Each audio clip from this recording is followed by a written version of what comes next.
Hey there, everybody. Welcome to my channel. Today, we're going to get into Before the 90 Days, Season 6, Episode 4, Splash. It's called Splash. It was an alright episode. There was a lot going on, definitely. I kind of like type out stuff as I'm watching it, and there's quite a bit. So hopefully you guys stick around for all that. Make sure to like the video and subscribe if you haven't, and for sure let me know what you thought about it. Alright, so I'm going to start with David and Sheila. David is the deaf man from Nebraska. He is flying to Vietnam to meet Violet. So we meet up with him. He's on his last flight to the Philippines, and he's so excited. And then it pans over to Sheila, and she's getting ready to go see him. She's talking to her son about it. He wants to go with her. We find out they're going to stay a couple days in a hotel. So her son's going to stay at home with her parents. And she wants to have, privacy and some alone time with David before she brings him home, which is understandable. They don't really have, privacy there or, a roof or anything, which is fine. But it's not going to be as comfy cozy as a hotel.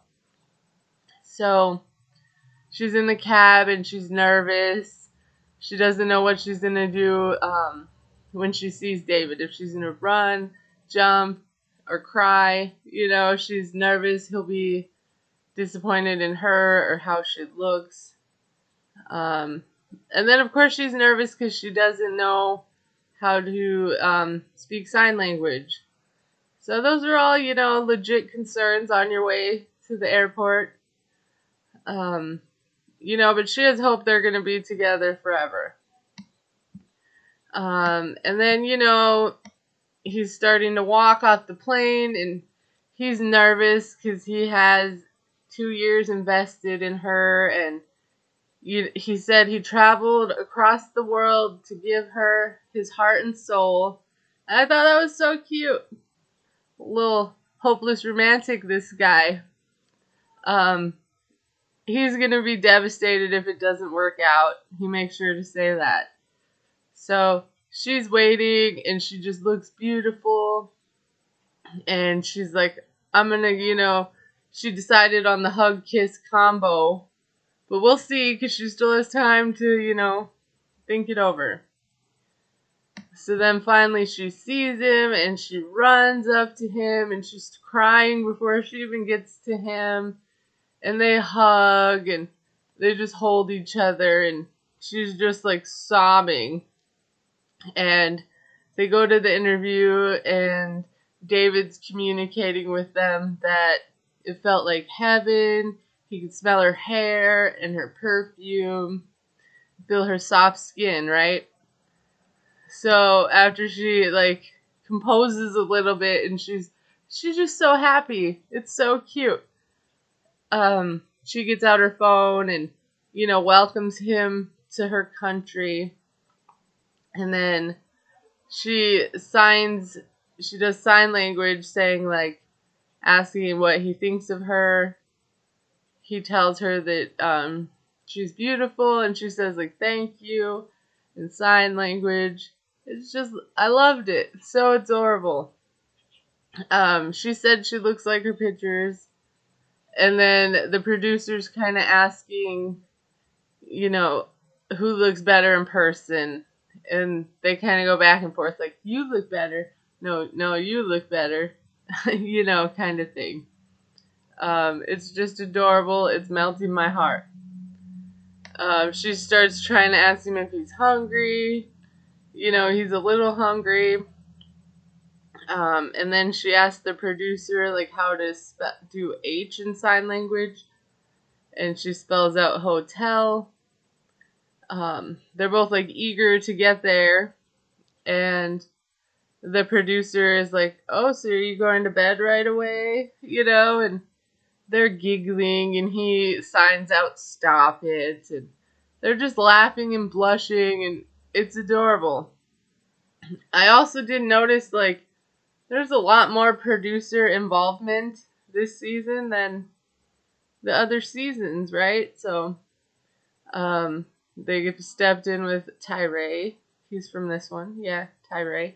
They're doing it here. And later we'll talk about, them being involved with Cleo. But we haven't met her yet. But the producers are coming in a lot more, which, it's fine. It's not like we don't know that they're on a show. Anyway, that's all with David and Sheila. They're just so adorable, and I love them. And I'm sure they're going to have some bumps in the road with communication, but I really hope they make it, and it's going to break my heart if they don't. I'm too invested in them. So now we're going to move on to Riley and Violet. Also, I was just thinking, I should have mentioned, this episode is like the everyone's meeting at the airport episode. So I always love those moments because they're so happy to see each other, and everyone has like the good intentions, and like people don't know about secrets. Like, for example, Violet doesn't know Riley was calling private investigators, but she's gonna find out eventually. But in this moment, it doesn't matter. And I always like that. So, we catch up with Riley. He's been traveling for 32 hours, and he's finally getting to Vietnam. So, he explains to us that him and Violet have a bet that whoever touches the other person first loses. And he doesn't want to lose because if he loses, she gets complete control of him. As if she doesn't already have that. I get that vibe. She already has it. But it's cute. These two are about games and picking on each other, I think. So she shows up at the airport with flowers. And I love it. That's the way to go. I picked up my boyfriend at the airport once, and I made sure to have flowers because I watched the show, and I've seen people like Larissa or whoever get just mad they don't have flowers. So it was an inside joke for myself. So her bringing flowers, I could relate. It was cute. She's excited. She knows if he didn't love her, he wouldn't have come all that way there. So he comes out, and they're happy to see each other. And they run up, and they're like, "You touched me first." "No, you touched me." And then they both just, like, finally hug. It took them, like, 20 seconds of trying to resist. From what I saw, Riley lost. And he just thinks she's so beautiful.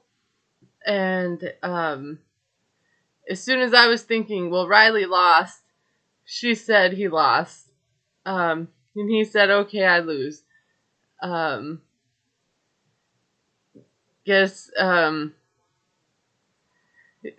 Okay, sorry. She's like, "You lose, guess, she's his boss." Like it was ever gonna be another way.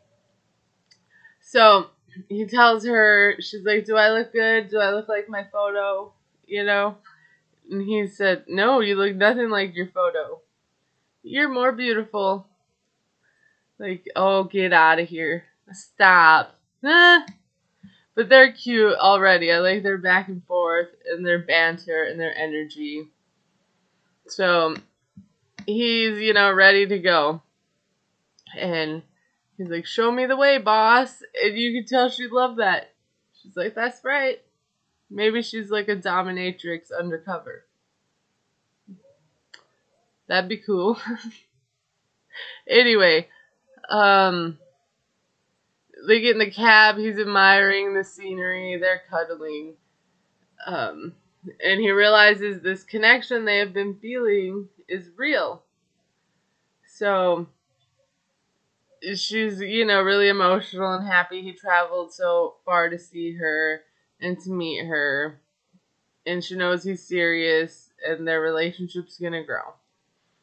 They get to the hotel, and I got confused a little bit later in the episode because I thought he got them 2 rooms because she said sleeping with a man and not being married is inappropriate, right?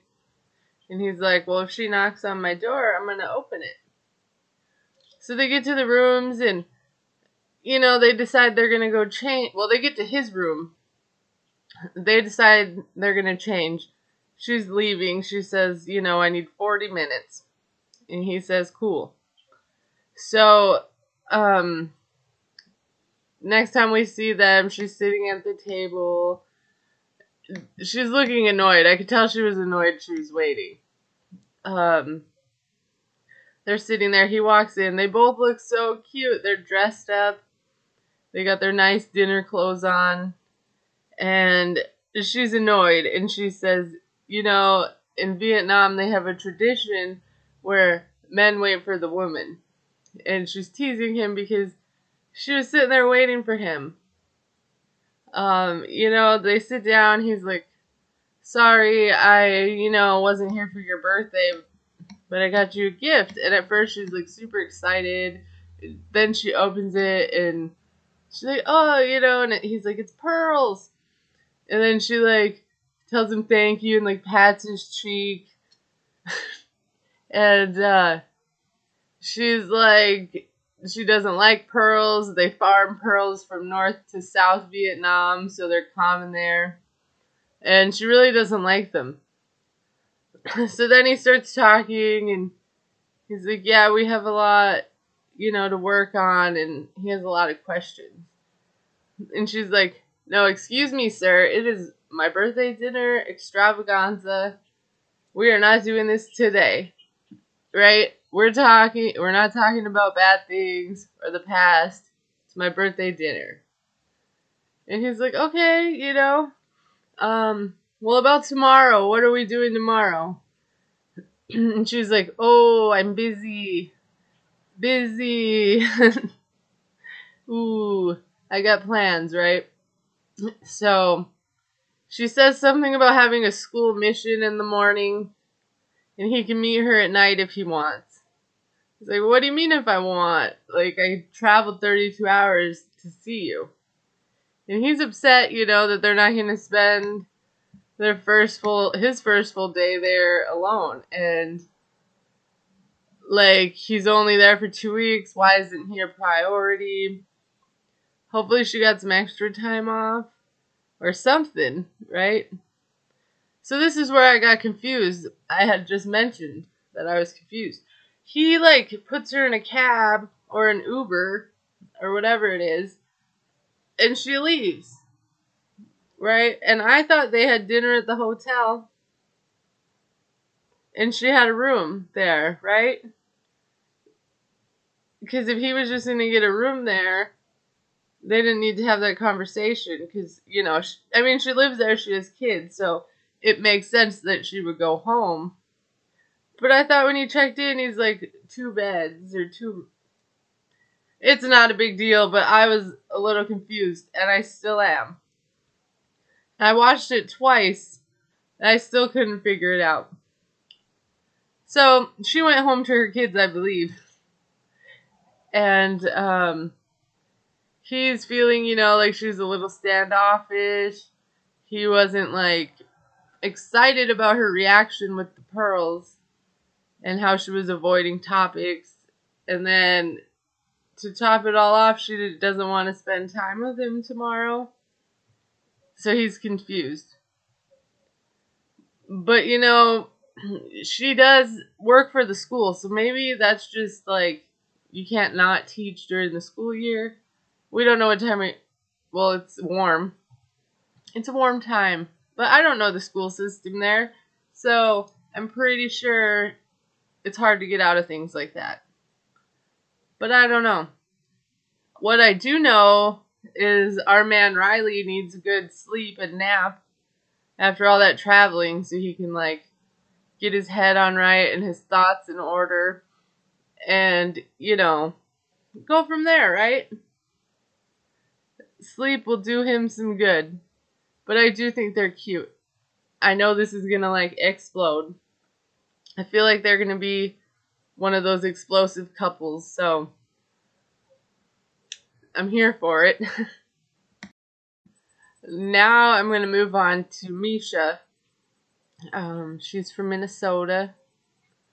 And she's headed to the airport with her daughters. She's letting them know that she's gonna text them, when she gets there and after she meets him. And how 2 weeks feels like a long time to be away from them.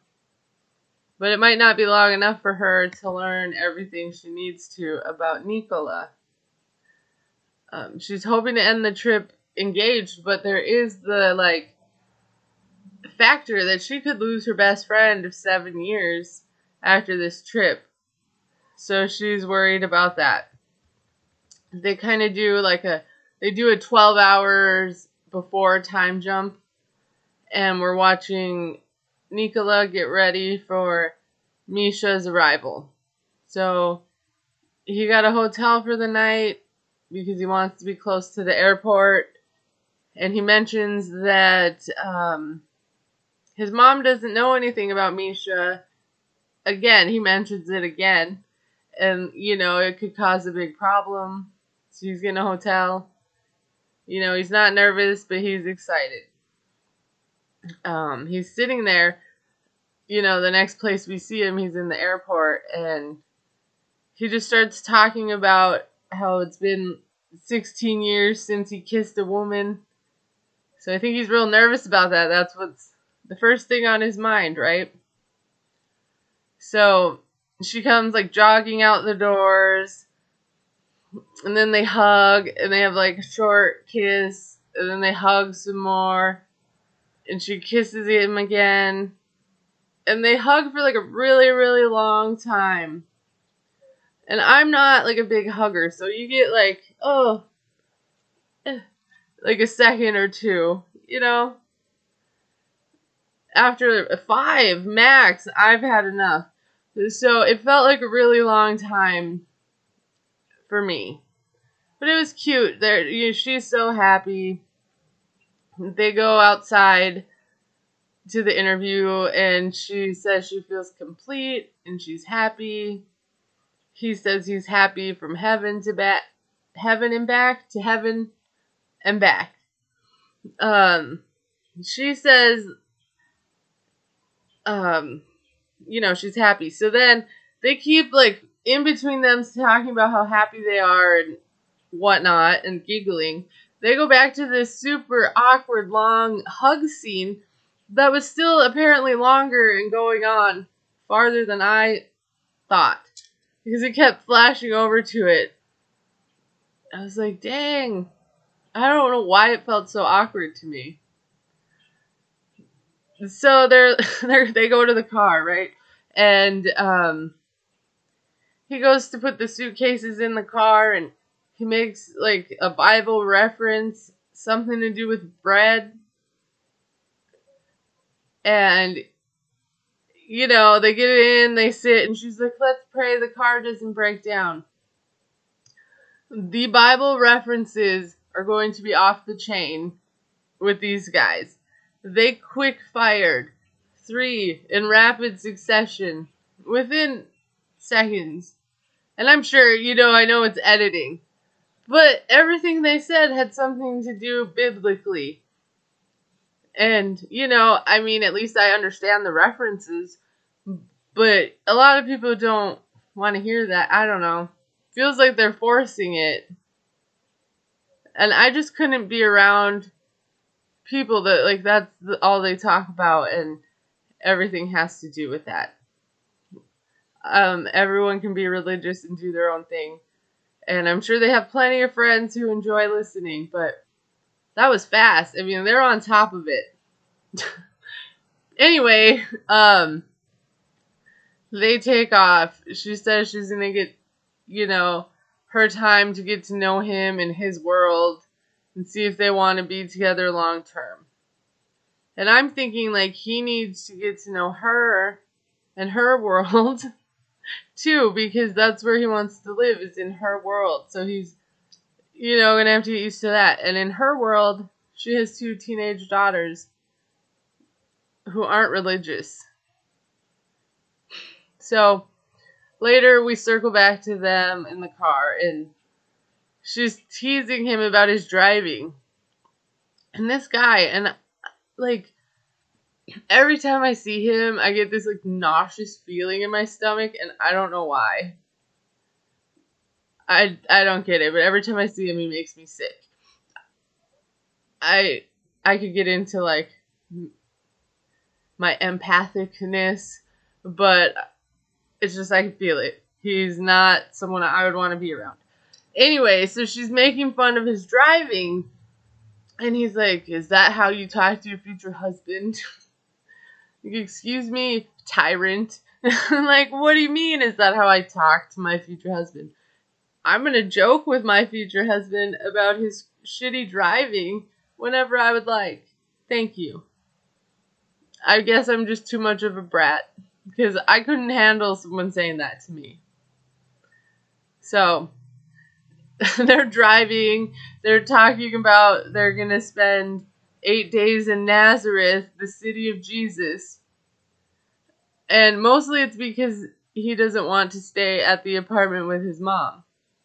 His mom doesn't know about Misha, and he doesn't want to deal with that stress. So he's telling Misha, "I'm taking you to the city of Jesus," which is true.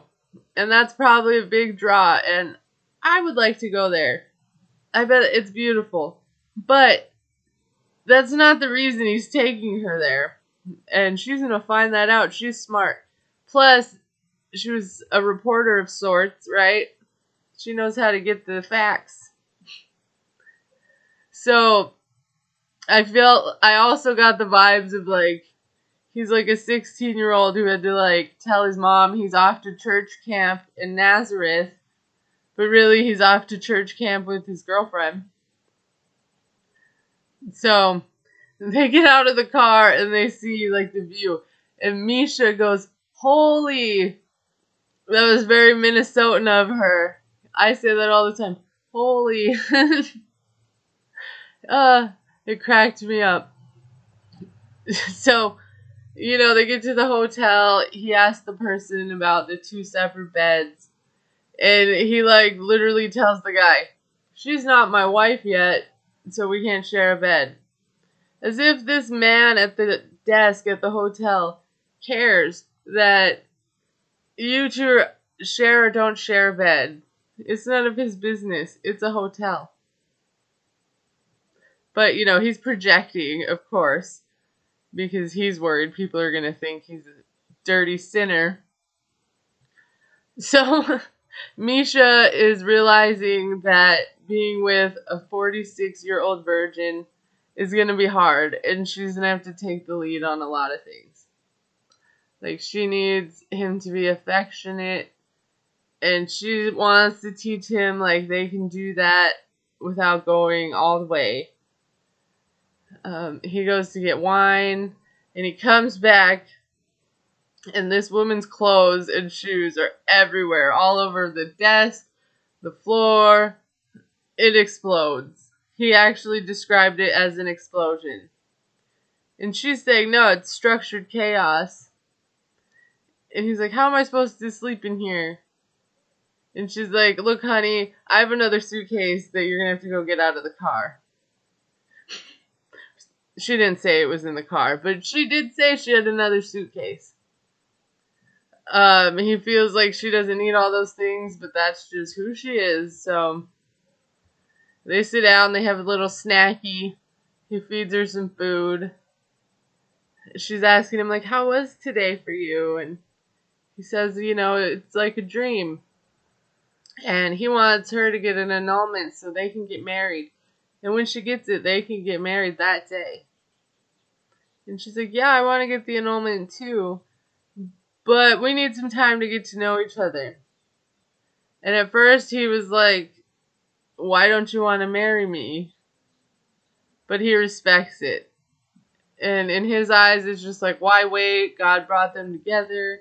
They're supposed to be married. They know they should be married. So they're going to get married that day. But she's smart and she doesn't want to do that.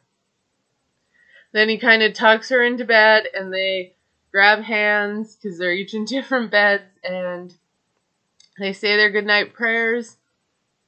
And that's that. I don't know how much of the religion thing I'm going to be able to take. Only because I don't like people who are judgy with it or like go out of their way to shove it down your throat or, say references however awesome they may be. Nobody's going to understand all that. And you don't need to push it in people's faces. Like, you can be the most religious person that you want, but you don't have to tell everybody. I'm going to stop there before I get on too much of a rant. Alright, so let's move over to Jasmine and Mr. Proper Equipment, Gino. He woke up and he was in a better mood. He got some sleep. That's all he needed. A little nappy poo. So we find out that he surprised Jasmine by taking his little blue pill in the morning. And she was so overjoyed and happy. But then immediately starts talking about, he didn't finish. He gets out of breath. And this woman needs to take her wins, okay? At least it's progress. He initiated it. Did he get the job done for you?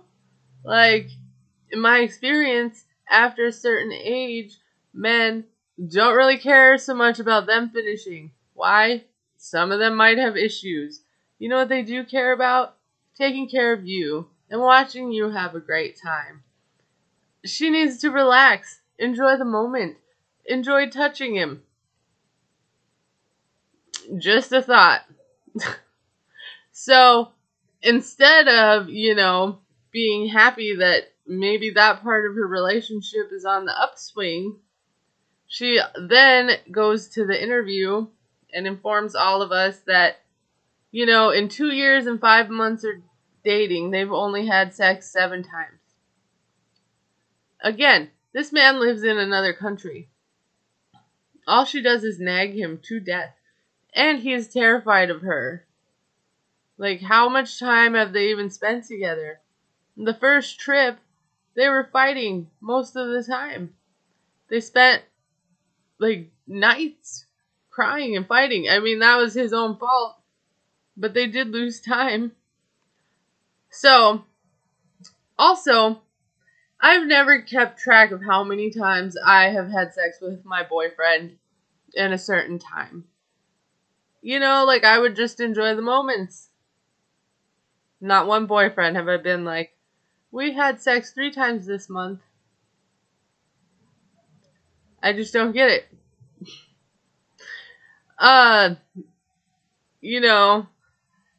She starts asking if it's going to happen more often now. And when Gino's lying, he squeaks. So he squeaks out. He's like, yeah. Yeah. Like he does. And he just, tells her to let it happen naturally. For real. That's what I'm saying. Never satisfied this one. So, he's pretty smart. And he's like, oh, baby, I got you some gifts. And she's like, yay. I don't know why she's so excited. Because the last time he gave her a gift was a toothbrush. And she didn't like it. So he pulls it out. He's like, it's a travel pocket. I'm not sure what that is. It looked like a lady fanny pack. She didn't even take it out of the plastic to show the camera. Like, oh look. He said she used and liked her old one so much that he wanted to replace it. He always gives the most practical gifts, right? And he's like, here's the hair, $380. And she's like, my hair is $3,500.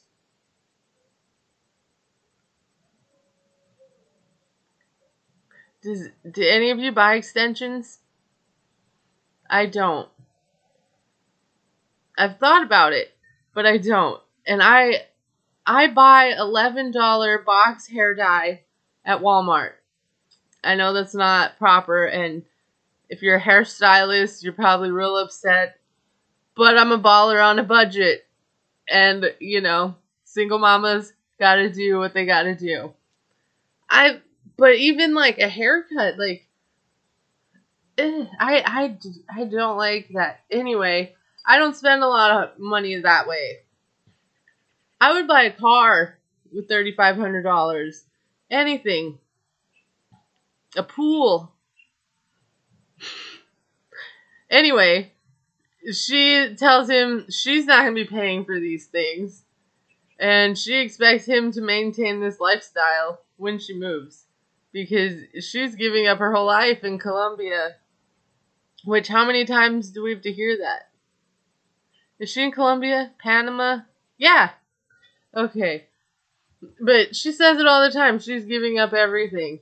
Maybe he should turn it around on her and say, you know what, Jasmine? I'm going to move to Panama. How about that? Gino, flip the script. See if she stays. Like, I'll just move to Panama. I can work remotely through the internet somehow. See what she says about that. Apparently, he messed up, though, and he told her about his retirement. And she's, like, trying to spend his retirement and take money out of it. Which, you can't really do that. And when you do borrow from your retirement, they charge you a fee or a fine. I'm pretty sure. Because I got so much retirement. Anyway, that's no bueno. Like, she cannot be doing that. That's her future, too, that she's just spending. But I think she probably just wants to come to America. So, Gino is like, it's time to set expectations about money. And he's going to bring up the prenup. But now he's afraid she might explode. She's exploding because he doesn't. So, they're off to breakfast.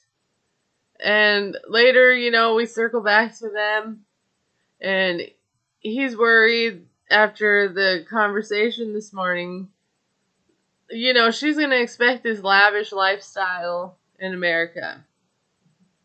Like, how didn't he see that coming, right?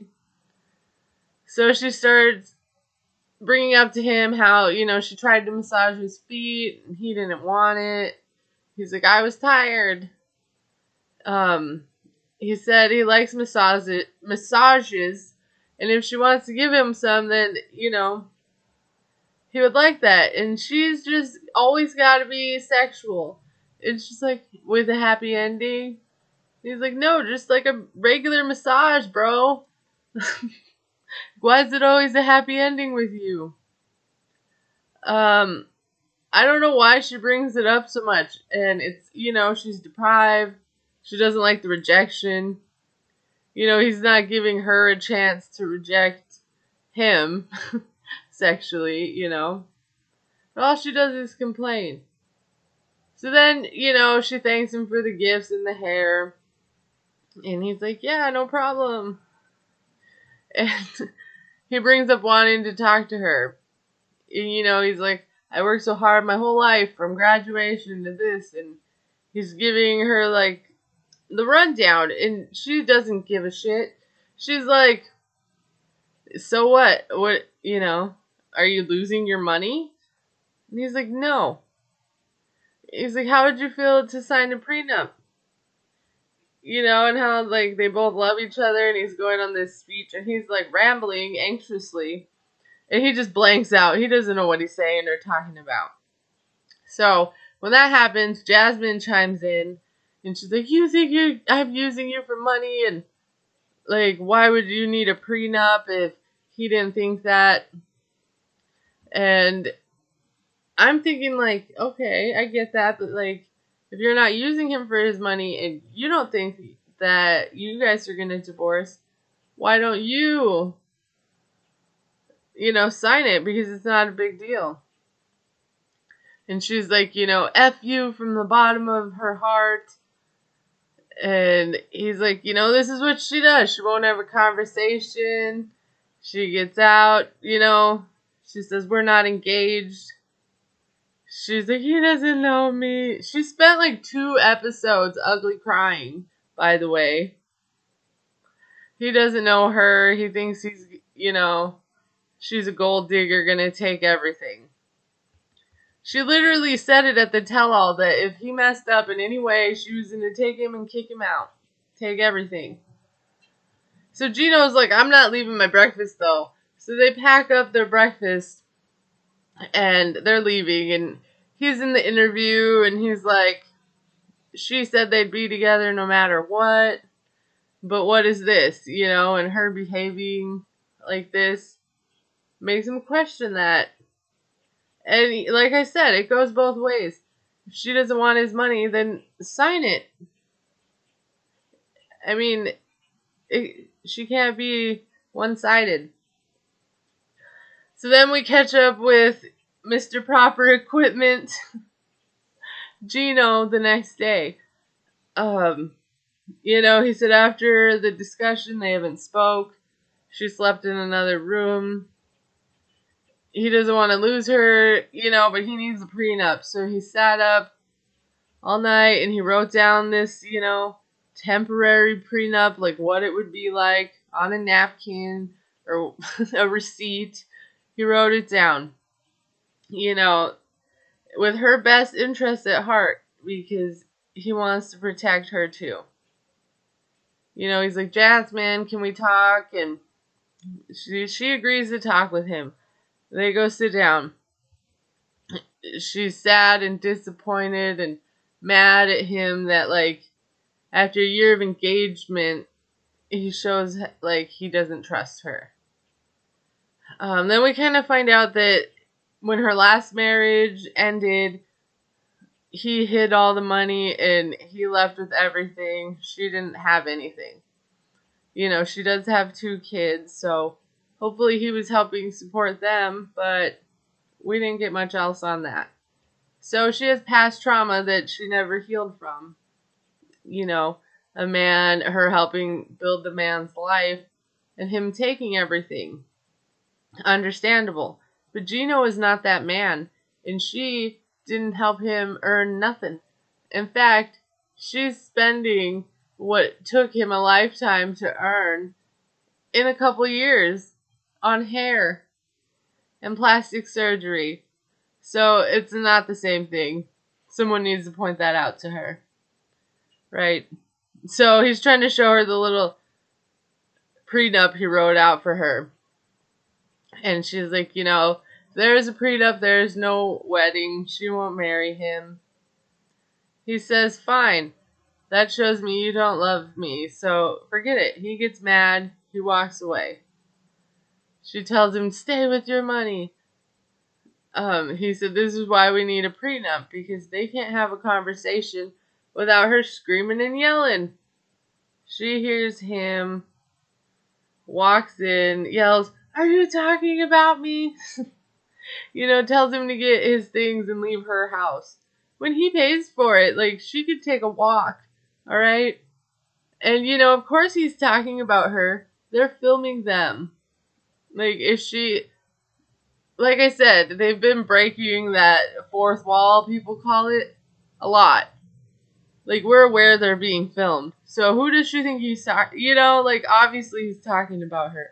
That's what the show's about. Now, it's about to go down. Um, he's like, if she loves him, she would at least listen to his proposal. And on the top, he wrote, Protection for Jasmine is the title, right? If he initiates divorce, she'll get the highest amount possible. She goes over there, she snatches the napkin away. It wasn't really a napkin, but it was just like a square of paper. Snatches it away, reads part of it, and she says, so if she initiates the divorce, she gets less money. And she turns that into like, she can't leave him if he cheats on her, and she has to accept everything she does and can't leave him. Like, first of all, why is she already thinking about leaving him? Second, why is this cheating thing such a big deal when he hasn't cheated on her that we know of? And third, like, if he cheats on her, that's him ending the marriage. If she can prove that, then the divorce is his fault. Right? So, and he's like, no, Jasmine, it says, except for cheating. Because he knew she was going to say that. And she rips it up, and he's like, no, please don't, stop. Don't rip it up. He's like, well, I took a picture of it. Because he knows his woman. Can you hear the bird? Sorry about the bird. So he took a picture. She's like, she kicks him out. She's like, she gets along better with her exes. And he goes, yell, yell, yell. All you know how to do. And she's like, she's more attracted to her ex than him. He's better than him. They didn't have sex problems like she does with Gino. And she's like, you're the worst Oh, and all Gino can say is, you're the worst sexual person in the world. And he's sniffling. And she's like, ask my ex-boyfriend. And she's talking of this ex. And I'm wondering if that's the same one that lives in the building with them. It should be easy for Gino to find this man and ask these things. Jasmine, why don't you tell him? And he's, why aren't you still with your ex then? And she won't even answer that. If only you knew. And then she leaves. I didn't know what she meant by if only you knew, except for he lives, right across the hall.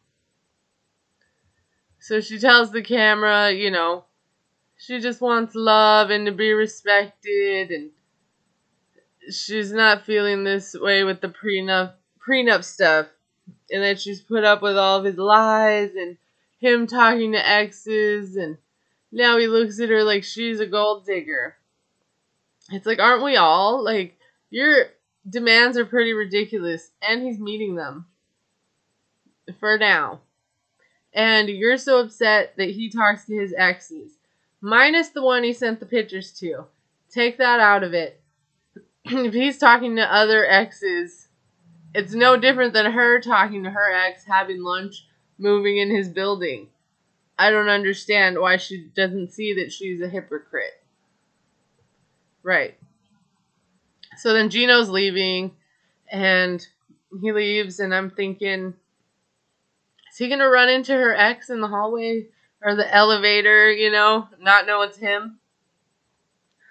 So, yeah, if both of them are going to stop talking to exes, then that would be fine. If that's a boundary they agree on. But it can't be one-sided where she can talk to exes, but he can't. And she, can do whatever she wants. And he can't even bring up one thing he wants. Not only that, I liked Jasmine before this season. And her behavior has been so disgusting. And, borderline sexual, harassment. If I was with a man who was acting like that to me about sex and our sex life and complaining about it and telling me how horrible I was and how, he can't help me finish because I'm too worried. You know what I mean? Like, that's disgusting. And if it was the other way around, we wouldn't be seeing that on TV. And that's not fair either.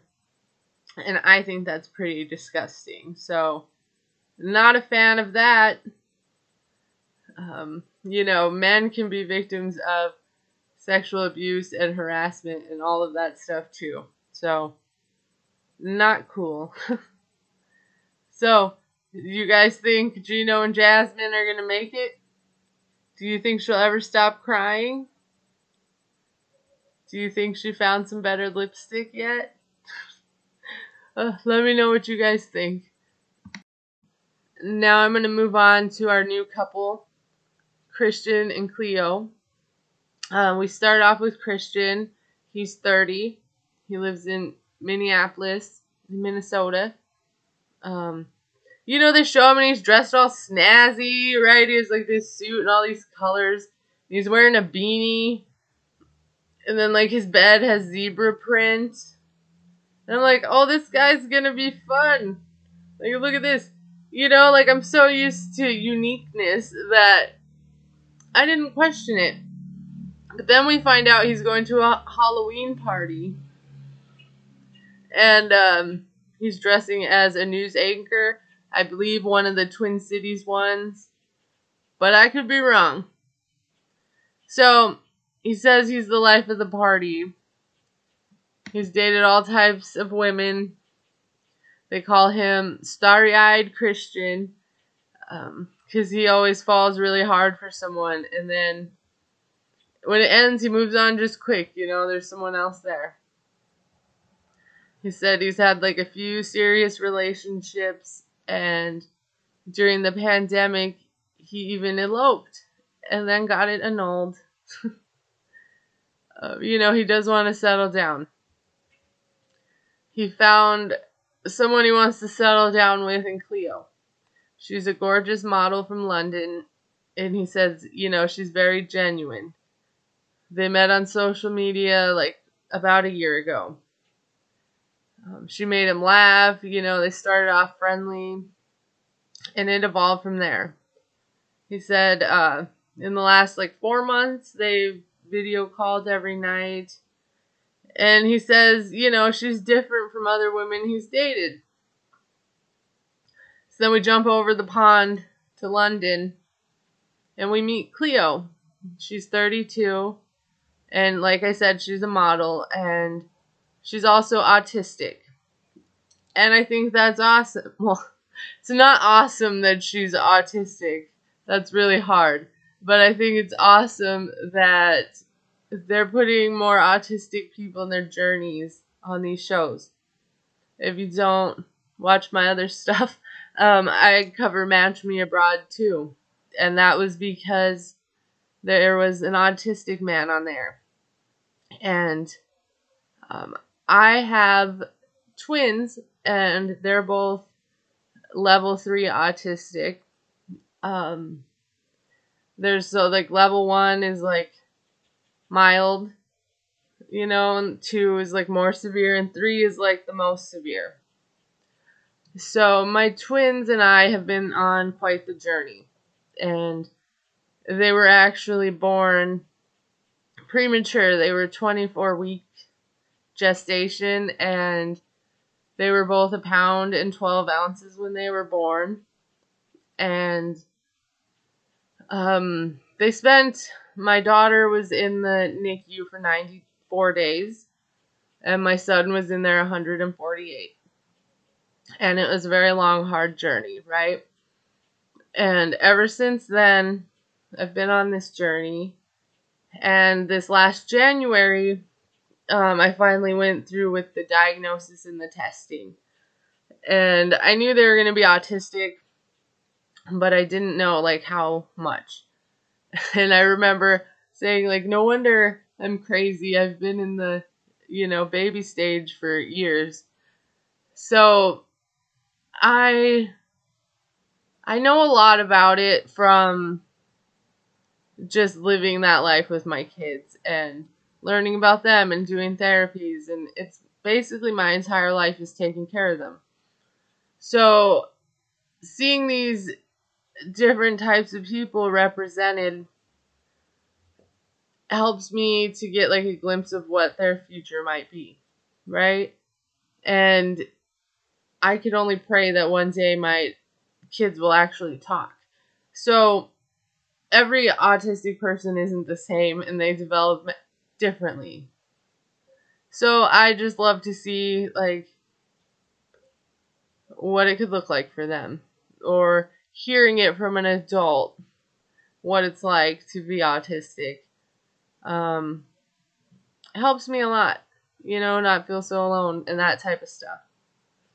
I guess if you guys want to hear more about my kids' journey, just let me know. It's been a long one, but they're little miracles, and I wouldn't change it for anything. So there's my little tangent. Sorry about that. So we're with Cleo, and she pulls out her sunflower lanyard and noise blocking headphones, since it's so loud there. The lanyard is a signal that she has an invisible disability. So if she has a panic attack, or something happens, she can be helped and identified that she needs extra help. And that part almost made me cry, because why don't we have that? Like, it should be so much more like accepted, and it's no different than other disabilities, and you can't just see someone and know. And do people don't even know how to like interact with neurodivergent people, and it's really sad. I think we should teach more people how to help and be tolerant of that. So she starts talking about autism and how it's a neurodivermental condition that affects how people process, and how she gets overstimulated very easily. It affects her decision making. And she was undiagnosed as a child, and it caused her to get bullied. And parents that like, if you think your child might be on the spectrum or anything, get them tested, because the more help you can get earlier, the better they're going to have, in life, and learning how to do these things. So she said she would be in her room and she would practice conversations that like normal people would have in normal interactions. And she just wanted that. But on the other hand, being autistic allows her to be unapologetically who she is. And this is just like, it's really emotional for me. I don't know, like, I wasn't trying to get so personal, but I just wanted to hug her. Like, I'm an autism mama, and I definitely advocate for my children. And it's lucky the world we live in these days, where those things are taken seriously, and like the kids aren't always left behind. They have help, they have therapies in school, all this stuff. Not as many people are going undiagnosed.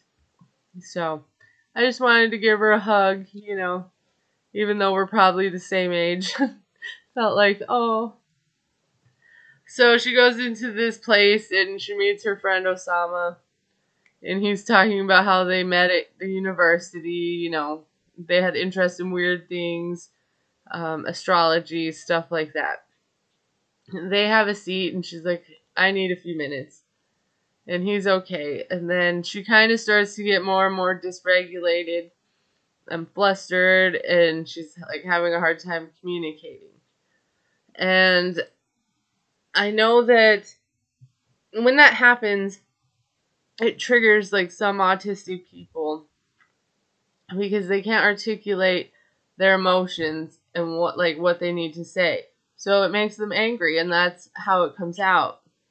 And a lot of people do this, like when you can't just get your emotions out there and say what you need to, it's frustrating.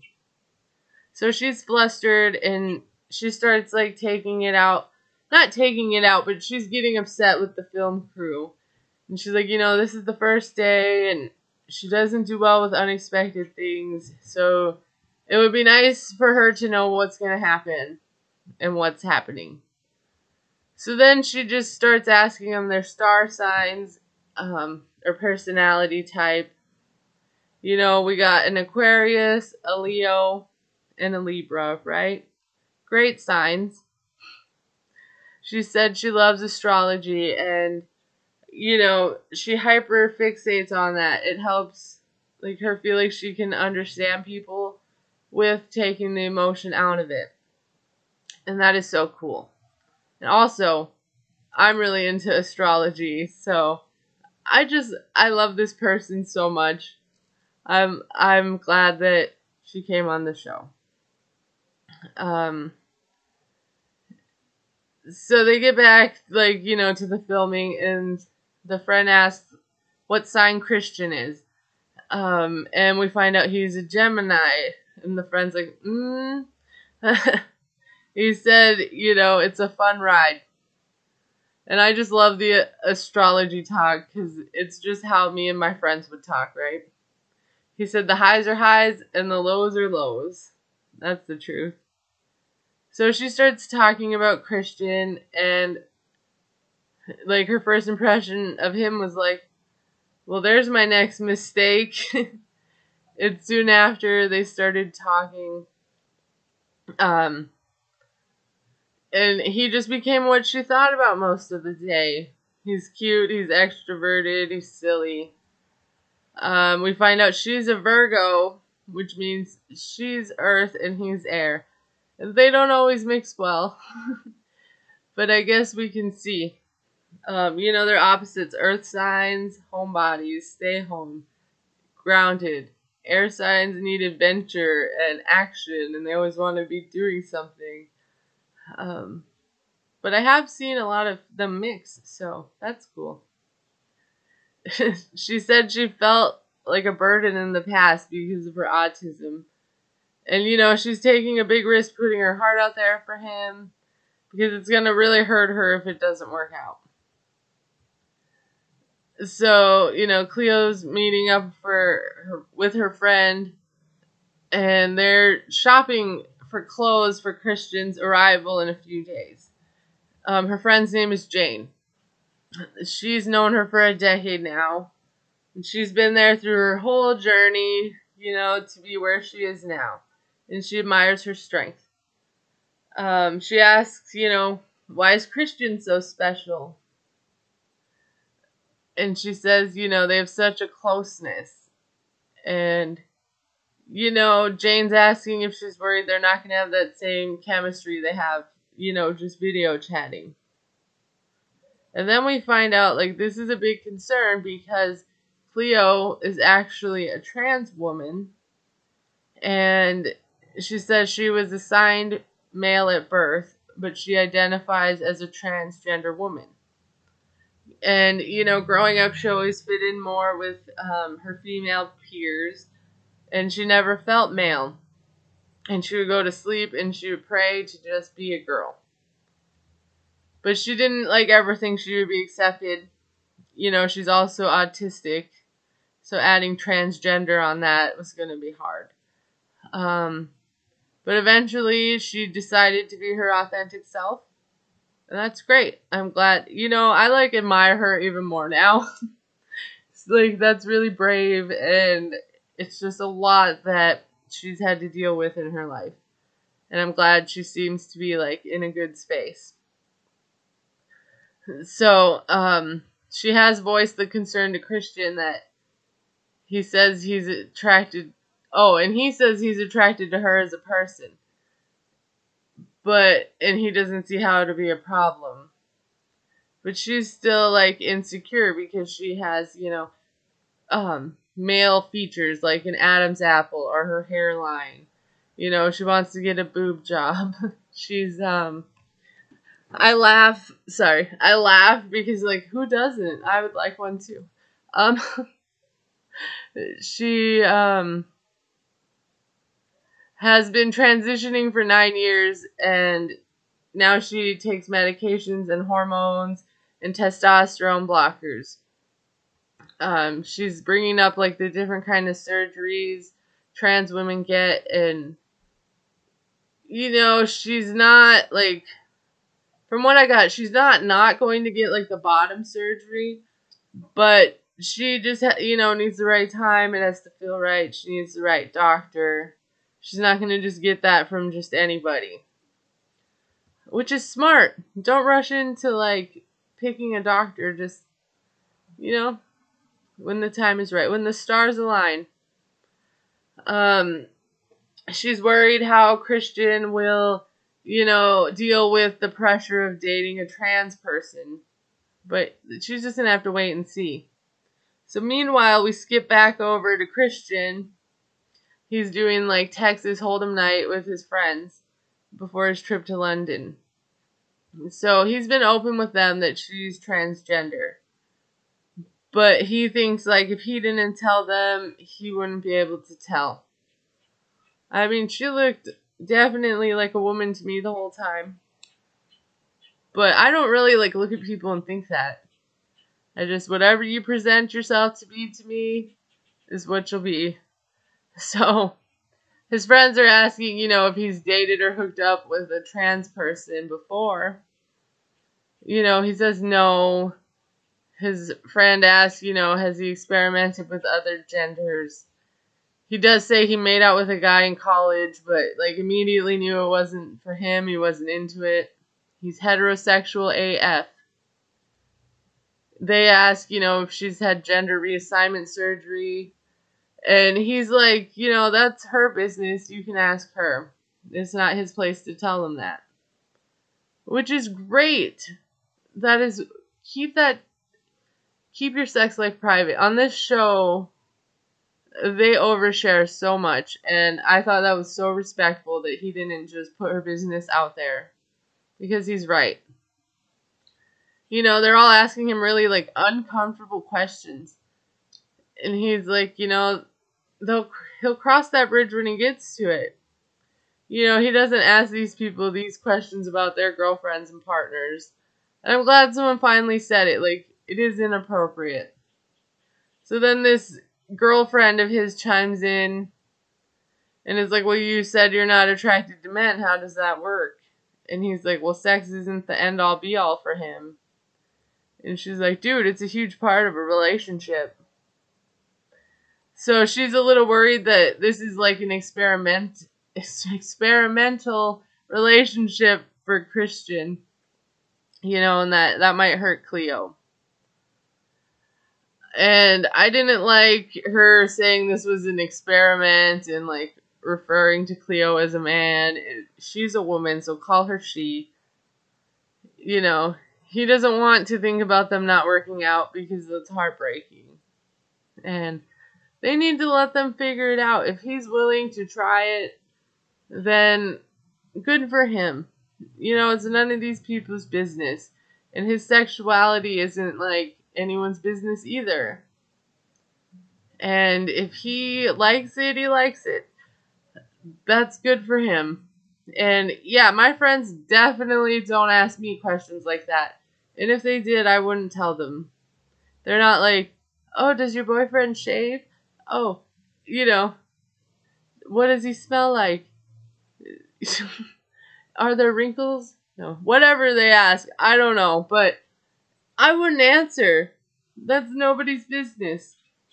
So I did like that he told them that. I love Cleo.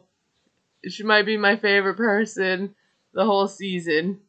So that's awesome. And I can't wait to see more of them. So what do you guys think of the new couple? I like them. Alright, so let's end with Amanda and Razvan. He's making her pancakes. She's like, why are you making them so weird? We find out he's a pancake guy on his TikTok lives, and he does it very sexily. And we got to see a lovely shot of him covered in chocolate. So, that's good. Good exposure. He says that he thought they were going to talk last night after the talk that they just had about, him getting a tourist visa and all that. But she just went right to sleep. She felt like he's pushing too much about telling the kids. They're not getting along very well. And just to point out, this is day 2. He said he didn't expect to have a long conversation about them being together. He doesn't want to argue. He just wants to be with her. And then, he's like, come give me a kiss. And, he feels her pushing him away. But he knows he needs to be patient because she's dealing with a lot. And, from what I've heard online, which I've heard it a couple times, so I'm pretty sure it's true enough for me to repeat. She also had lost her mom and her sister within the year before her husband. So, she's really grieving a lot. And I hope she got into therapy at some point. Anyway, so they head out to the grocery store, and she's like, well, do they have American food? And he's like, well, do you only want American food, And so they go in there. He mentions, oh, we can have pizza. And she's like, no, I don't eat dairy. How about some tuna? Ew. No. Look, waffles. American waffles. I don't eat packaged foods. He thinks she's picky. So do I, and I'm picky. She doesn't eat shellfish. She sits there, she lists all the list of all the shellfishes she won't eat. She's told him so many times what she eats. But she's glad he's trying. She's insufferable. This woman complains about everything, nitpicks at him for everything, and all he does is throw her nothing but kindness and love and support, and he's trying to accommodate her. He's pretty patient. So she is glad he's trying, and she hopes in the future he can respect, what she doesn't like to eat when she tells him the first time, or the second, or even the third time she asks. So in the car, they're joking. He's saying they want to be a cowboy. She says they're slowly starting to understand each other. It's making her hopeful. So he takes her to this beautiful park, and he's like, yeah, you could bring your kids someday. And you just hear a ton of birds chirping. And she's afraid she's going to get pooped on. And then she starts saying I feel like I'm in old vampire movies, and the vampire's going to come out, and how they're in Romania, so maybe these are vampire bats. And I was impressed that she knew the history of vampires. Or she just Googled Romania and that came up.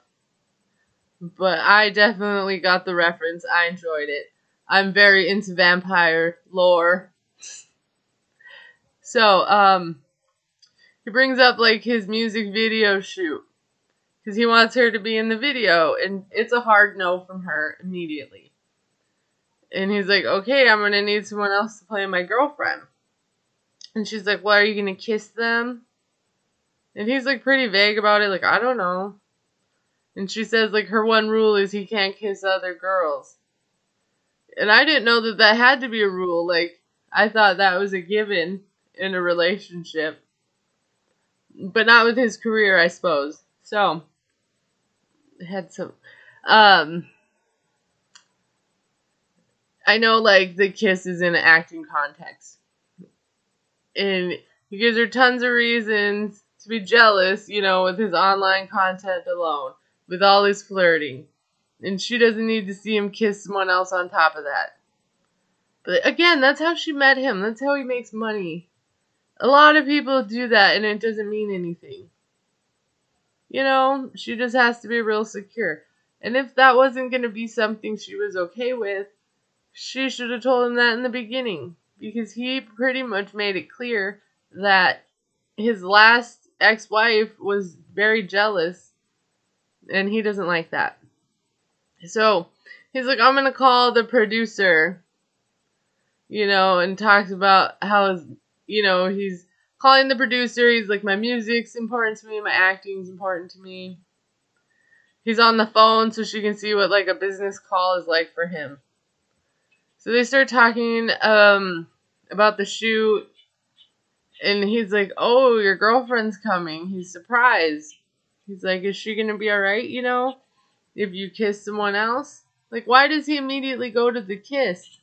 What about touching someone else? If he kisses someone else, is he worried that their relationship is so new, she might get jealous?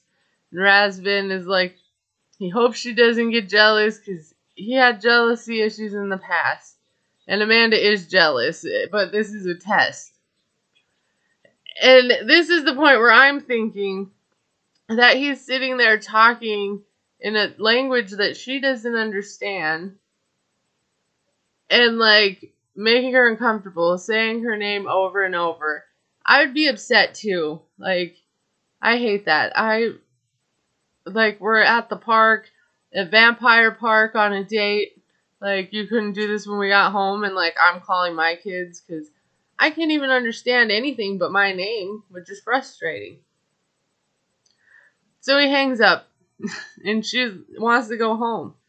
After they sat there and chatted, she didn't even want to be there in the first place with the birds and the vampires.